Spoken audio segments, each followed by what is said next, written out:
কি ভাবছেন পারবেন না? ভেবে দেখুন কি হয়। একজন রাজমিস্ত্রি অনেক পরিশ্রম করে কিন্তু একজন রাজমিস্ত্রি হতে পারে। সে কিন্তু প্রথম অবস্থায় সে ভাবনা চিন্তা করেছে যে আমি রাজমিস্ত্রি হব। কেউ ভাবনা চিন্তা করে যে আমি রাজমিস্ত্রি হব না, আমি হেল্পার হব।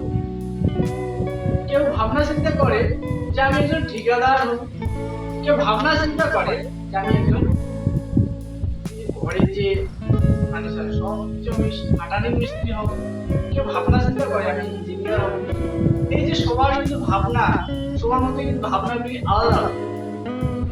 কারো চিন্তা ভাবনা এমন, তারা আলাদা আলাদা ভাবে। এই যে চিন্তা ভাবনা, আমাদের এই ভাবনাটাই হচ্ছে সব থেকে ইম্পর্টেন্ট।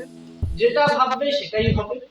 দেখুন, আজকে আপনি ভাবছেন একজন মিস্ত্রি হবে, তো আপনি অবশ্যই মিস্ত্রি হবেন।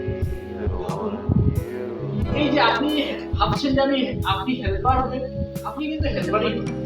আপনি ভাবছেন ইঞ্জিনিয়ার হবেন, আপনি ইঞ্জিনিয়ার হবেন। ভাবনা চিন্তা ঠিক ভাবনা চিন্তা করতে হয়। তো ভাবনা চিন্তা করুন, আর আপনি সঠিকভাবে কাজ করুন। লাইক, কমেন্ট, শেয়ার অবশ্যই করবেন। তোমাদের পাশে আমি আছি, তোমরা আমার পাশে থাকো।